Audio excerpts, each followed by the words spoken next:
আমরা দুটো জমি তৈরি করব। একটা জমিতে আমরা দুটো জমিতেই সমান মাটি দেব।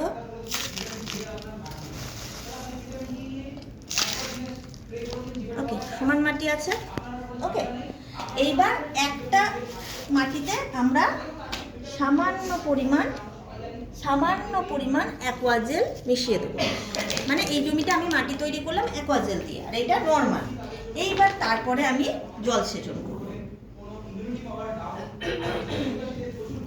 সমান পরিমাণে জল দিচ্ছি। এইবার মজাটা দেখুন, এই অ্যাকোয়াজেল হচ্ছে আমাদের জমি মানে মাটিকে ক্ষয়রোধ করে। মাটির ক্ষয় প্রথম হচ্ছে, এর পারপাস হচ্ছে মাটিকে ক্ষয়রোধ করা, মাটিকে বৃদ্ধি করানো, আর মাটিকে একদম যে মাটি খারাপ হয়ে গেছে, বেলে মাটি হয়ে গেছে, শক্ত হয়ে গেছে, সেই মাটিকে তুলোর মতো নরম করা। এবার আমরা যেটা দেখাচ্ছি এটা মাটিকে কিভাবে বৃদ্ধি করাচ্ছে, মাটি কিভাবে বাড়ছে। আপনারা দেখলে অবাক হয়ে যাবে যে মাটি কিভাবে বাড়ছে। এবং তার মধ্যে গাছ, এখন একটা প্রধান গাছের রোগ হয়ে গেছে, গাছের শেকড়টা ছড়াতে পারছে না। গাছ এত বড় গাছ, শেকড় এতটুকু, এবং অত বড় গাছটাকে ওইটুকু শেকড় কিন্তু আঁকড়ে রাখে।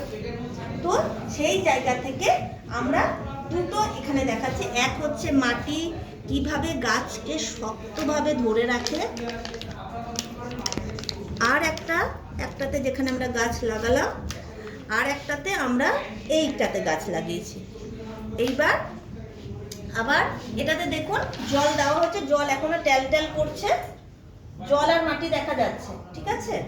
আর এটাতে কি দেখা যাচ্ছে, শুধু মাটি, এবং মাটির পরিমাণ অনেকটা বেড়ে গেছে। এটাতে আমি আবার জল দিলাম, ঠিক আছে। এই গাছটা দেখবে দেখাচ্ছি। এবার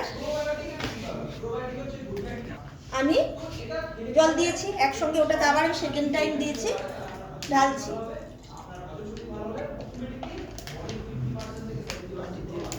মাটি ধুয়ে চলে এসছে, গাছ নেতিয়ে গেছে,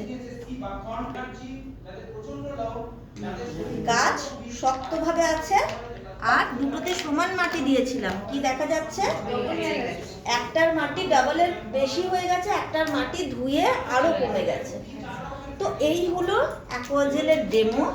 যেই ডেমোটা মানে ডেমো পারপাসে দেখানো হচ্ছে, কিন্তু এটা লাইভ ডেমো, এটা কোনো সিম্বলিক ডেমো নয়। এটা আমার জমিতেও, এটা অল্প মাটিতে আমি দেখাচ্ছি, আমার জমিতেও এটা প্রয়োগ করলে আমি সেম রেজাল্ট পাবো। এবং সব থেকে বড় ব্যাপার, এটা আমাকে রোজ মাসে প্রয়োগ করতে হবে না, আমি 6 মাসে একবার প্রয়োগ করব, বছরে 2 বার। তো আমার কত কম খরচা হলো।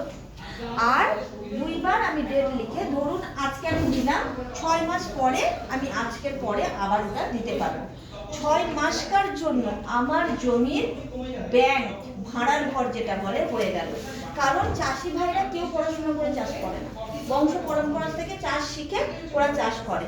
সেখানে এটা যদি দেয়, ওরা অতিরিক্ত যে কীটনাশক দিচ্ছে, অতিরিক্ত যে সার দিচ্ছে, অতিরিক্ত ওরা যেটা দিচ্ছে, কারণ অতিরিক্ত দেওয়া একটা ওনাদের আছে।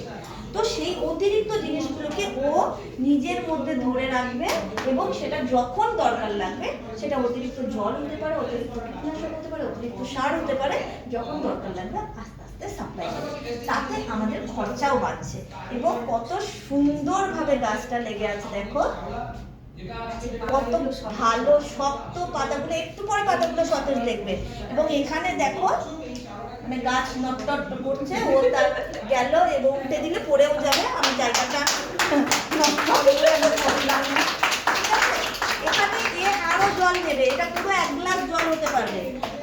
আমার জমিতে কতটা